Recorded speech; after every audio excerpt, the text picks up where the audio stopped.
Hey Billy, how you doing, man? I'm doing wonderful today. I'm doing Good. wonderful. So I was hoping we could talk a little bit about self-defense, specifically when it comes with firearms. But before we do that, I was wondering if you could introduce yourself to the good people that follow my YouTube channel. All right. The short and sweet. I was active duty military for 8 years. I was a Navy corpsman with the Marines from '99 to '07. The first 4 years that I was in, I did 3 deployments, uh, including the invasion of Iraq. And then after that, I was a formal instructor at the Field Medical Service School or Field Medical Training Battalion, whatever you want to call it, where all the medics have to go through before they go with the Marine units. We taught small unit tactics and advanced trauma medicine. And after that, I got out of the military. I did a bunch of different security work, armed security work, unarmed security work. I worked clubs. I worked, different details, ATM refills, stuff like that. Kind of tooled around for a while. Made my way back down to Florida. I ended up getting my bachelor's degree in exercise science, sports medicine. I used to do a lot of strongman and powerlifting stuff. More powerlifting. I did some strongman, but more powerlifting.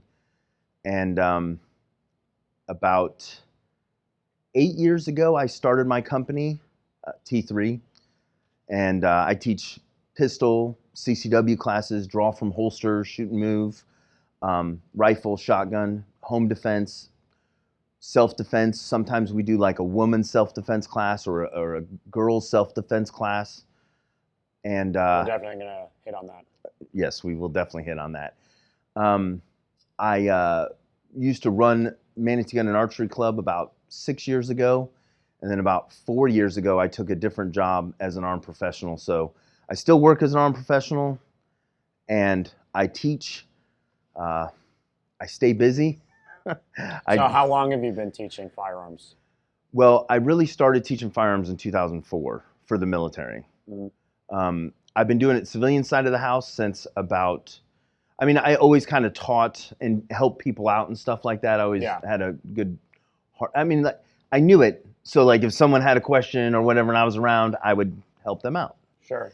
You took me to the range just because I was your friend. So I appreciate that. Yeah. Yeah. But I started my company about 8 years ago. 8 years ago. Okay. Yeah. So 8 years with your company, T3, and then like probably almost 20 years of firearms instruction then. Almost 20 years. Gotcha. Yeah. All right. And you work as an armed professional. So fair to say you still do what you teach, right? I still do what I teach. Awesome. So I think you're definitely qualified to speak on the issue, right? Certainly much more than me. And you also train jiu-jitsu, right? You're a blue belt. I do. I've been kind of busy lately, so it's funny. Yeah. Like some weeks I only train once or twice a week.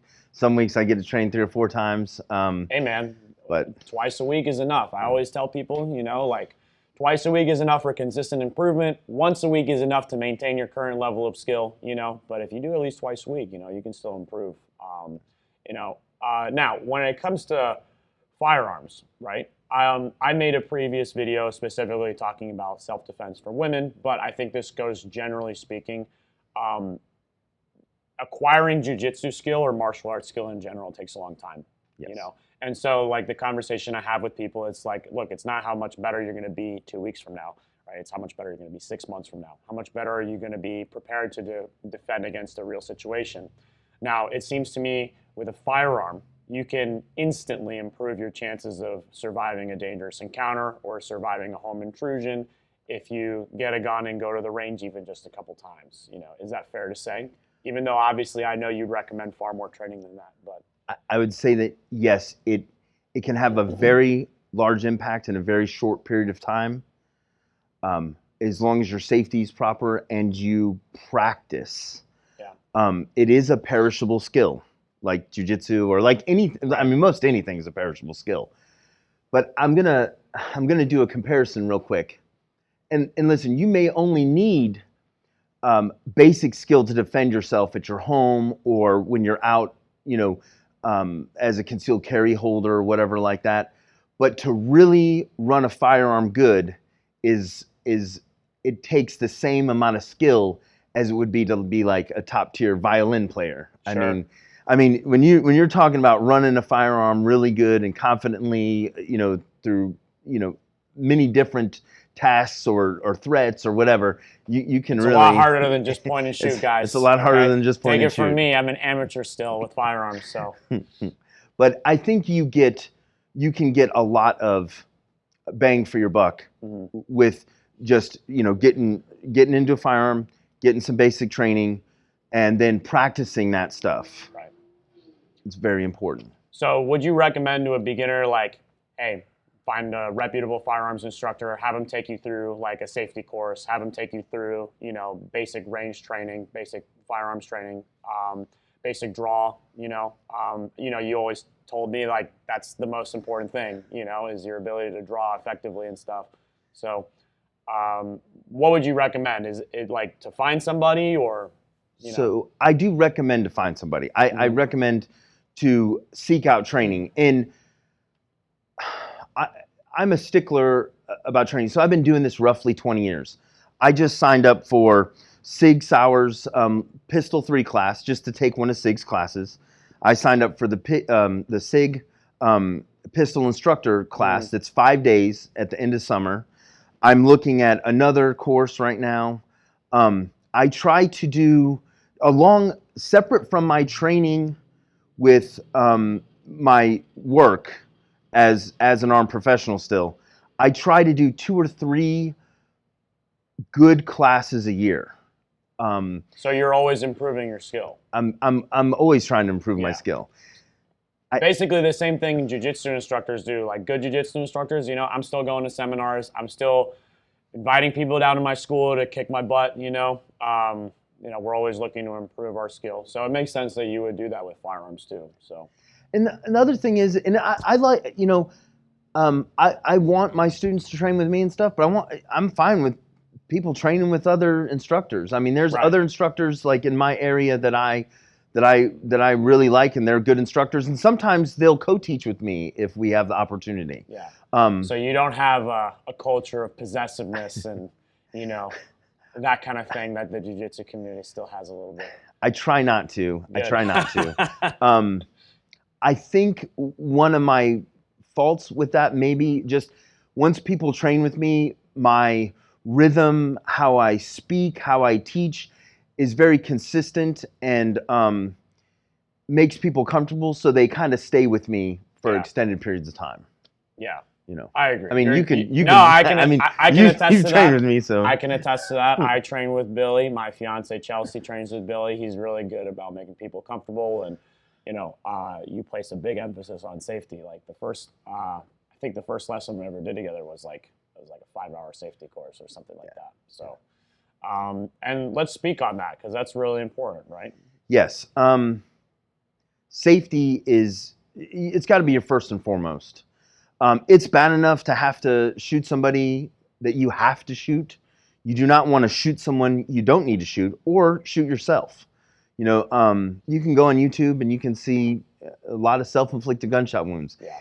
And, I've had people call me on the phone, and it's funny, and I'm not going to mention any names or anything like that, but I had someone that had me do some training for someone that they knew.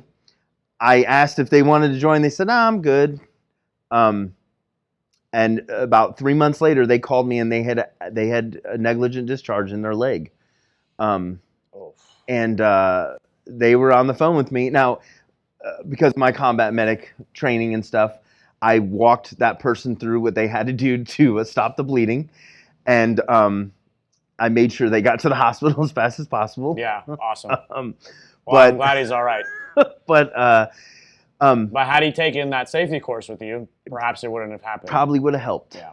Probably would have helped. And the other thing too is I've done safety course after safety course over my life, whether it be military or, I did law enforcement training in North Carolina. I've done armed security training in multiple states.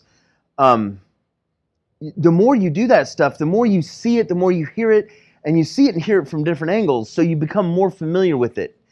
And one of the first things that I tell people when I'm teaching them safety is proper mindset. Mm-hmm. Making sure that you respect the firearm and that you don't have a mental lapse, or you're not drinking alcohol or whatever the situation is. You know, not, yeah. I mean, you don't want to be in any kind of impaired status if you're handling a firearm or stuff like that. You know, you want to have the proper mental status, like not that like, oh, I know what I'm doing and no one can tell me anything. You know, listen to what people have to say. Listen to the safety brief. Listen to the safety brief at the range. Set your ego aside. Set your ego aside. So you have to do the same thing in jiu-jitsu. And, you know, I was thinking about, like, when it comes to safety with firearms, obviously it's even more important, you know, because it's like a negligent discharge. That's something that could kill somebody, right? In jiu-jitsu, the equivalent would be like, you know, if I just have people wrestling without them learning how to properly break fall, you know. It's like, well, people are going to get hurt. But what's the worst thing that can happen? A concussion, you know. And that's not good, but it's certainly not a negligent discharge, which could kill you, you know. But even in jiu-jitsu, it's like, you know, before I have people wrestle, I'm going to make sure they're competent at break falling. I'm going to make sure they know basic takedowns, basic defense, so they know how to move their body and they're not going to hurt each other. You know, when they're on the ground, I'm going to make sure they know how to tap. Yeah. I want to make sure they understand the culture of, you know, tap early, you know, don't let yourself get put in a bad situation. And then, you know, because you're stubborn, you want to fight out, you hurt yourself. And if you're the person applying, make sure you do it slowly and with control. Prioritize your training partner's safety over your desire to win, you know. Those are all things I would want my student to know and internalize while they're training, you know. And even then, like, the risks in jiu-jitsu, they're high. You could, you know, you could tear someone's shoulder off. You could hyperextend their elbow. If you're doing leg locks, you could tear their knee up, you know. If you choke someone, they could go unconscious, you know. None of that stuff is good. And die. They can die from that. But usually, though, they don't. No. You know, usually they don't, because it's like you realize, and it actually takes a consistent, sustained amount of pressure to finish somebody and kill them with a choke or a strangle. Like, I think over a minute, you would have to continuously hold it. So it's like, unless you're deliberately trying to do that, you're not going to do that, you know. And I've personally been put out 3 times, you know, all 3 times by 2 of my really close friends, actually, because I was being stubborn, you know, I was being stupid, and I should have tapped, you know. And it's funny. You just have like a very vivid dream, and you just wake up. And 2 of those times, I didn't realize that I'd been out. I thought I tapped, and my friends were like, no, dude, you didn't tap. You didn't tap. And I could certainly believe them, because I'm a very stubborn guy when it comes to finding out of chokes. But although I've gotten much better, I've learned from that, you know. But, you know, certainly the stakes are much higher when it comes to firearms. So, by the way, you've taught me the 4 safety rules, but maybe you could share them with our audience. All right, so I still go by the original safety rules that I was taught. I know the NRA's adopted new ones. They've gone to this 3 rule instead of 4 rule. My first one is treat every firearm as though it's loaded, okay? My second one is keep your finger straightened off the trigger until you're ready to fire. Now, keep your booger hook off the bang switch. Keep your booger hook off the bang switch. My wife loves that. She thinks it's the funniest thing ever. Keep your booger hook off the bang switch, okay? Never point your firearm at anything you do not intend to shoot, kill, maim, hurt, etc. And be aware of your target and what's behind it. Those are my 4 safety rules that I go off of. I actually have kind of added a 5th in my classes. And that safety rule has to do with continuity of control of your firearms. Knowing where your firearms are, knowing what condition they're in, you know, being aware of where you store them, how you store them, whether they're in a safe or something like that, not leaving them in vehicles overnight. Also, as simple as making sure that I have a holster for every pistol and a sling for every rifle, so that way I have better control over those firearms. Can I add something on not leaving it overnight? So I have a student in law enforcement, and he tells me that one thing that criminal gangs will do is they'll pick a neighborhood, and they'll hit every single car in that neighborhood and look for firearms. And then those firearms will later be used in crimes. Yes. So that happens all the time. Not only that, but here in this area, I had a friend of mine that was working undercover for one of the sheriff's offices. And he actually heard a conversation between some criminals. And one of the things that they were doing was they were looking at vehicles, and vehicles that had stickers like SIG and Glock and stuff like that. They were following those people, and they were checking their cars later to see if there was firearms that were unsecured in the cars. And I mean, they were doing that purposefully, checking those people's cars to try to get firearms for, you know, nefarious reasons, obviously. So, you know, maybe don't advertise that you own them. Yeah, and it's hard. Or maybe not. I don't know. You know, if you're just safe about it, I guess if you never keep it in your car, I guess it's fine. But. And I'm gonna hit on something with that real quick. I try never to leave any firearms in my vehicles overnight. I currently drive a Jeep, so I never leave them in there overnight. And there's some places I go where I cannot carry a firearm. So I've had my Jeep for a little bit of time now. I'm going to have my friend put a safe in the back of it, bolt it to the frame, and we'll probably just put a tack weld on it or whatever, so someone just can't take this, unbolt to take the safe off. But that way, if I have to leave a handgun in there, I can put it inside the safe. Makes sense. And now that's a little extreme, but I really want to be aware of where my firearms are and what condition they're in, and I don't want someone pulling a firearm out of my vehicle and going down to my local 7-Eleven or whatever and shooting my favorite clerk down there. Like, I don't want people using my firearms, against maybe somebody I know. Right. I mean, I want to be as responsible as I can, with my firearms, for sure. Yeah, absolutely. So let's talk about self-defense for women, because I always tell them, I love that you're doing jiu-jitsu, and I get them to sign up, and they take our women's class, which, by the way, if you own a jiu-jitsu school and you have access to a woman who is a blue belt and up and is interested in instructing, I would heavily consider doing a specific women's class where they are the ones that teach, Even if they're just a blue belt, you can give them a curriculum to work with. You can make sure that they understand the nuances of the move that they're supposed to teach every class. It really helps women become comfortable with the space. And since we've done it, we have a women's only class up the front, and then I send the gorillas, the guys over there in the back. It's really helped us sign more women up and get them interested in jiu-jitsu, because they're in a space with only other women, at least in this side of the room, and they're far more comfortable that way. So that's something I would recommend if you have a jiu-jitsu school to do. We want to expand access to as many people as possible, and especially women that have been in bad situations. They have a lot of hesitancy and fear in being in a room full of other men. So giving them a space for themselves to eventually become more comfortable in spaces that they were previously uncomfortable with. I think that's really important.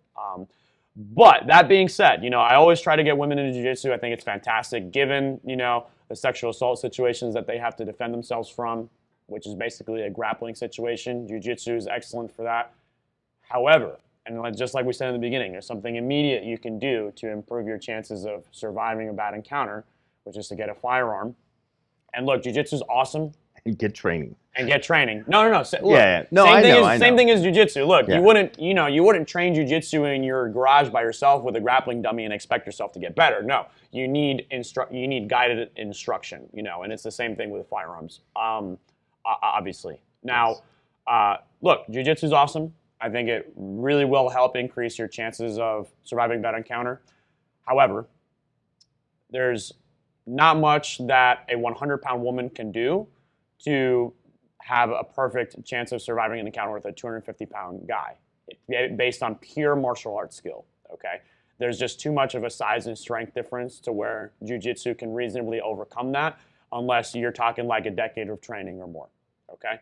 But the firearm can be a great equalizer in that situation, right? You give that 100-pound woman a firearm, you give her classes where she can draw quickly and, put rounds on target. Yeah, put rounds on target. Then, now we're in a much more equal situation. So, we speak, our culture talks about empowering women, and this is a great way to do it, is to get them firearms training and make them understand that if they get proficient with this weapon, they can survive an encounter and win that encounter with a 250-pound or more dude that's trying to do them harm.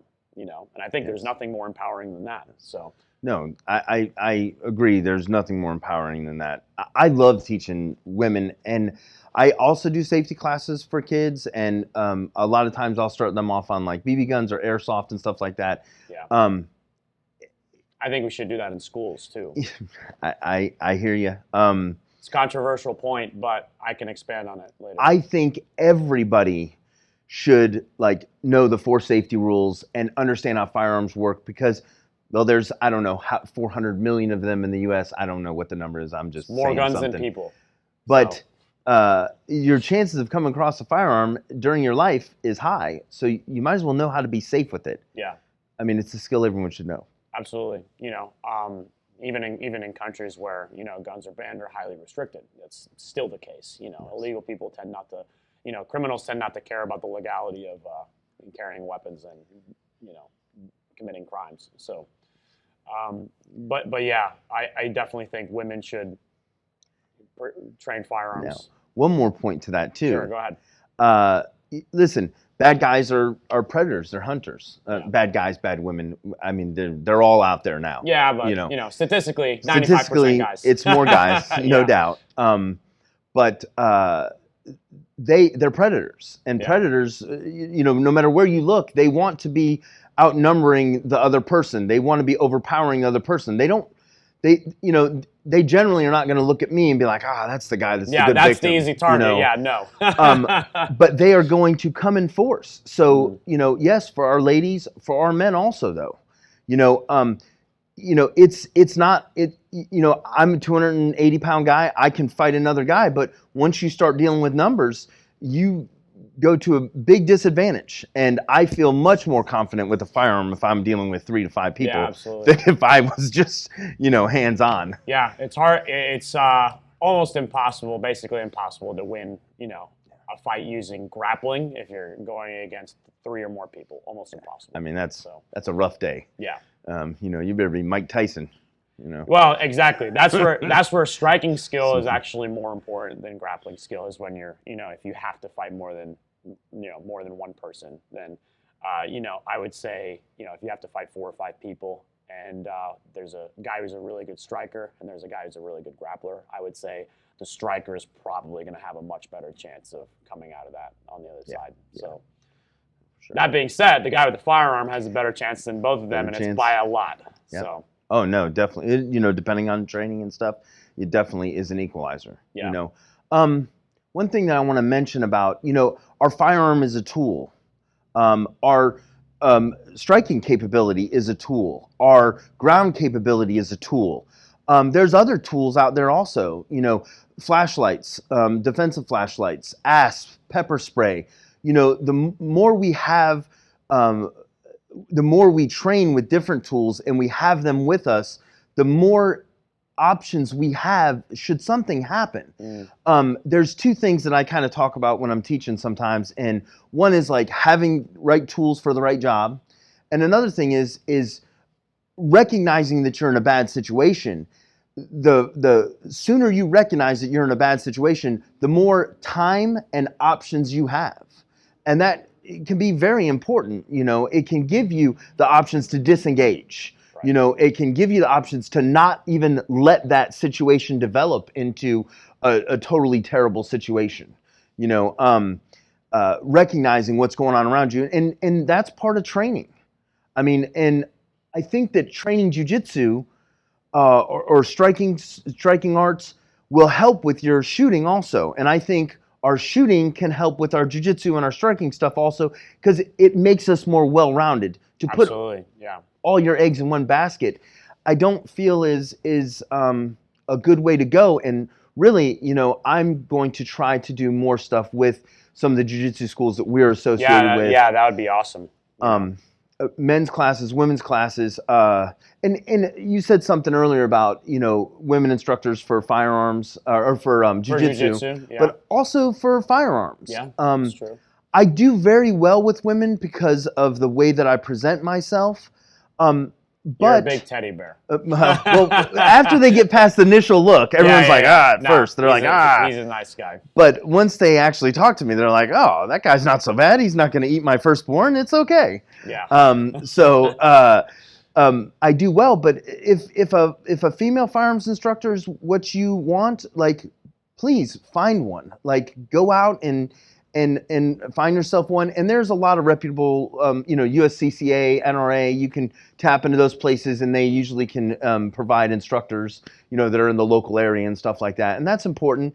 The one thing that I try to do, I know I'm a big and scary guy, but I try to do like couples classes, or I'll say if there's a woman that's wants to do a class with me, I'll be like, well, hey, bring one or two of your friends. Let's get a couple of your girlfriends going.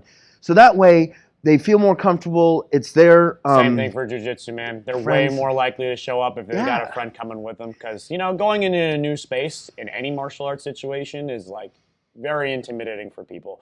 Even people that have trained before. Like if you've got 2 years of training and you're going to a different MMA gym than you normally are because you're visiting, it's like that can still be kind of intimidating. Imagine someone with no training, or worse, someone who's been in a bad situation. In bad situations. Bringing friends is a good tool to help dispel some of those nerves. Yeah, totally. And one thing I like about when I try to talk to a female who may want friends there, then that may bring one or two more students in that I may not have gotten to teach. Someone else's life that I can affect. Someone that I can make their firearms journey a little bit better, their self-defense journey a little bit better. Yeah. And I mean I do this because I want to make some money doing it and stuff like that, but I do this because I love teaching this stuff. It gives you meaning, yeah. I love teaching this stuff. Same thing for me, man. I love doing this. And it shows. I mean, I've sat in on some of your classes and I've done some, but it shows. Yeah. And it's same with you, man. And it's what pushes us. I mean, I want to try to reach as many people as I can. And I want to teach as many women, because a lot of times they're preyed on. Yeah. And I wish they'd come find me, but generally they're not going to, Well, we can change the culture a little bit, and one thing that, you're doing a lot for that, but the other thing we can do is bring this to schools, and I think, look, it's not that hard to just introduce an airsoft rifle and to have kids work with them and understand that, guns are a dangerous tool, and to understand all the safety rules behind them, because what if they get into firearms later in life, which, we have a gun culture in America, as we should, and if they have some of that knowledge from just institutionalizing that learning, they're far less likely to have a negligent discharge situation or something like that. And, it would remove a lot of the taboo behind, women and maybe smaller guys that aren't confident with their physical ability to defend themselves from getting a firearm, learning how to use it, and, defending themselves with it. It just becomes a more normalized part of the culture. And that's what I would like to see. One of the things I like about firearms for me and teaching firearms, and even to younger, kids and stuff like that, is the responsibility.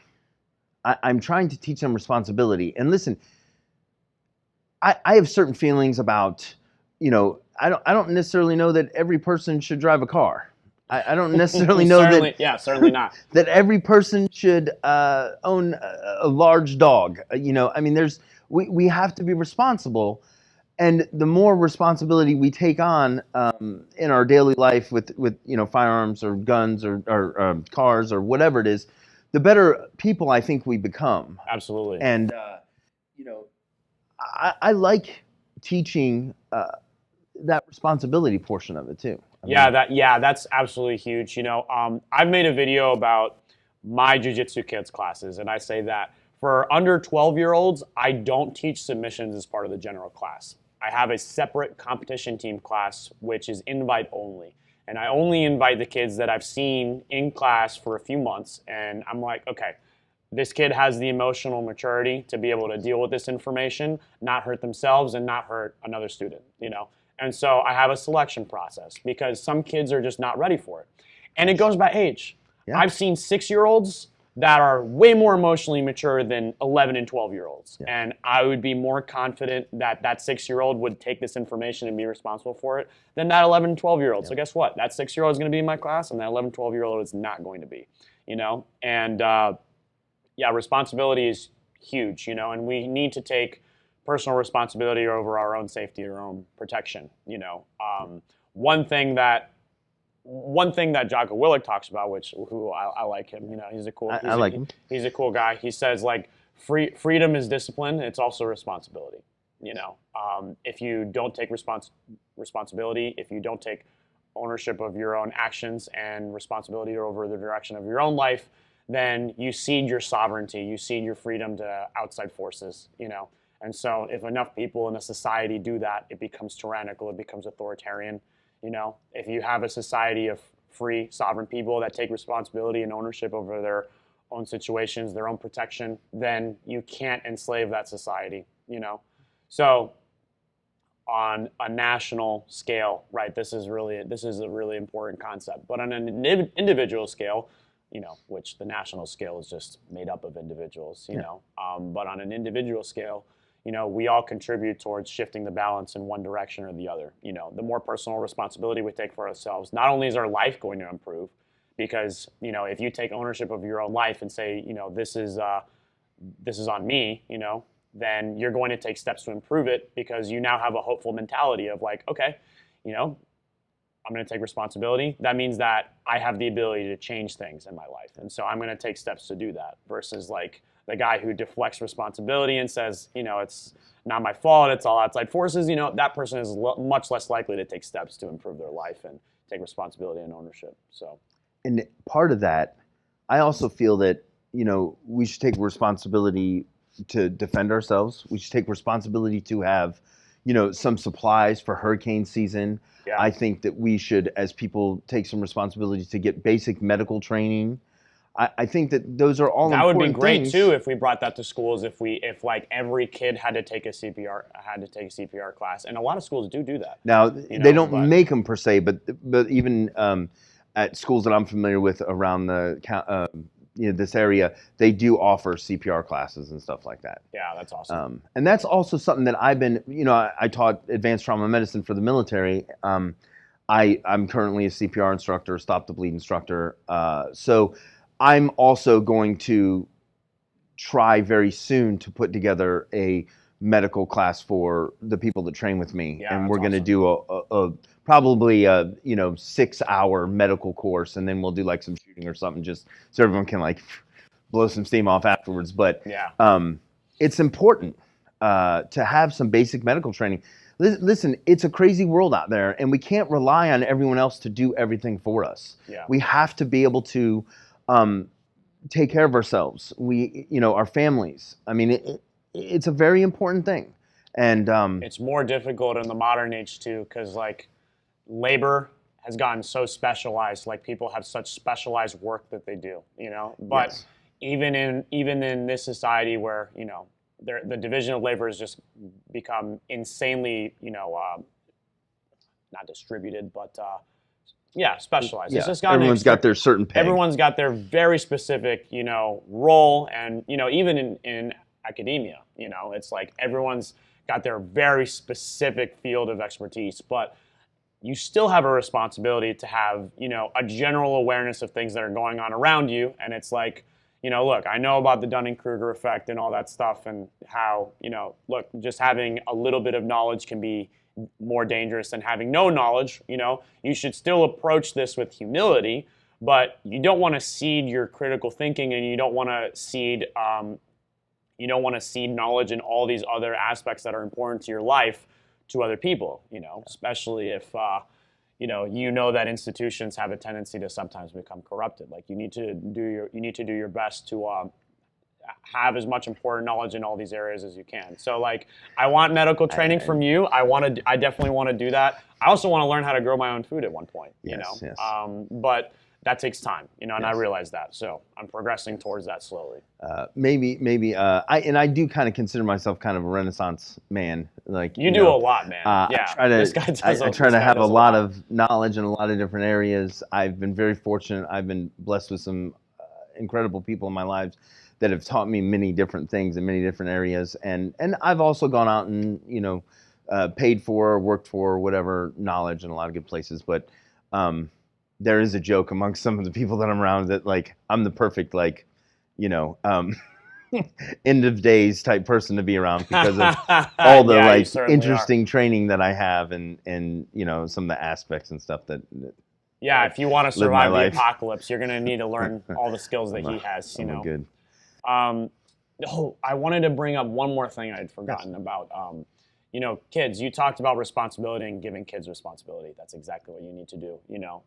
I've thought about this for a while. It's like, what do good parents want for their kids? They want to make them as physically and mentally resilient as they possibly can, so that when they're adults, they can deal with whatever life might throw at them. And we live in a very privileged country. We live in a very wealthy country, but that can change. Can change. Cataclysms happen. Earthquakes happen. Hurricanes happen.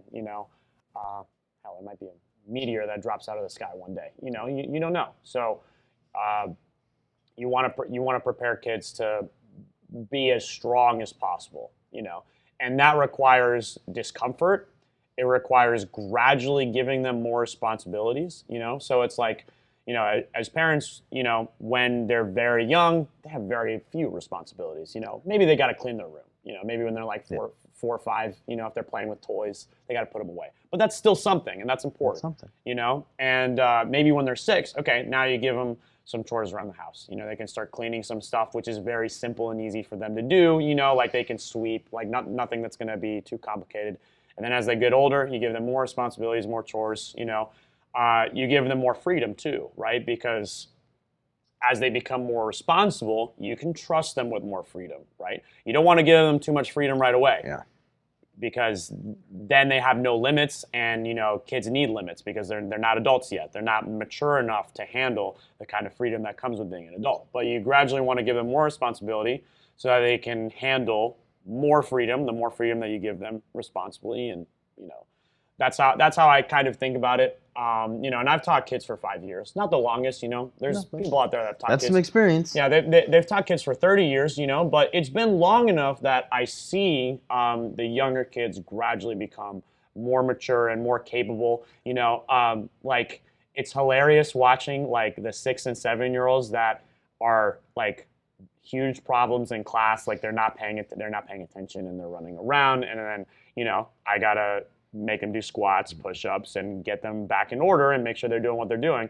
Those kids in like 1 to 2 years are the ones that are like annoyed and correcting the other kids that are behaving badly. Yeah, it's so funny to see. But it's like it's such a massive improvement in their like outlook on things. It's like, hey, look, I actually like jiu-jitsu, and I wanna learn these techniques. I wanna have fun, rolling around and then playing games at the end of class, and like their 6 or 7-year-old partner is messing up, and then be like, hey, like, let's do the move.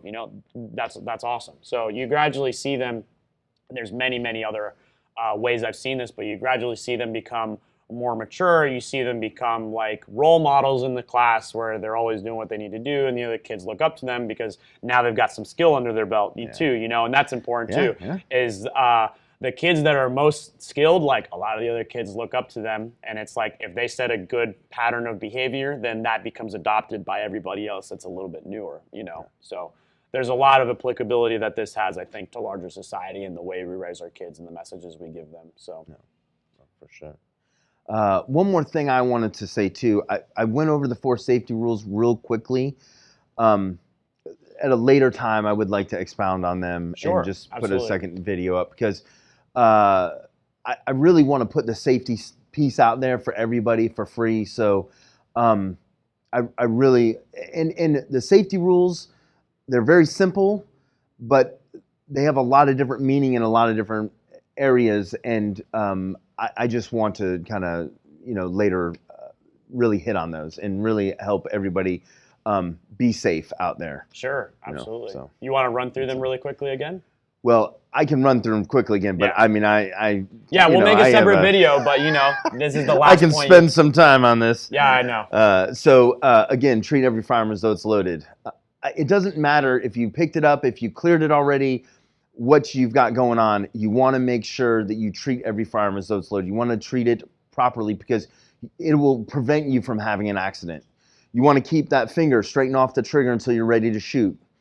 And that means either you're on your sights or you're on your target because the target's too close, you can't get up on your sights. This is very important. Also, it's so hard because every gun, you naturally want to put your finger on the trigger. And if you have your finger on the trigger and you don't need to have it there, and you trip or you're startled, you'll let a round go on accident. And one thing that I say a lot is you are responsible for every round that leaves your gun, criminally, civilly, and emotionally, okay? And that's a big thing for me. So first, treat every firearm as though it's loaded. Second, keep your finger straighten off the trigger until you're ready to shoot. Third, be aware of your target and what's behind it, okay? We always want to be aware of where we're shooting. Most bullets will travel a mile and a half, especially if they're shot at an upward angle. We want to make sure we're shooting into the right environment, generally a backstop, or if we're at a range, like however the range is set up, the metal catch or whatnot. But we always want to be making sure that we're aware of where we're shooting into. And then our last rule, never point your firearm at anything you do not intend to shoot, hurt, maim, etc. They're not toys. They should not be played with. It's very serious. You hate Nerf guns, don't you? I'm not a big fan of toy guns because I don't think you should ever really be using toy guns. One, it teaches terrible habits and stuff like that to kids and stuff, I think. Also, it teaches bad habits to us men, and I actually see it in people that I teach. They do stuff that is bad for their shooting skills because of things they did with guns from when they were very young, and now I have to break those bad habits. And it's a safety issue too. And it's a safety issue also, you know, because they're not afraid to put their finger on the trigger. Now, I will say Nerf guns, airsoft guns, BB guns, I will use those as training tools.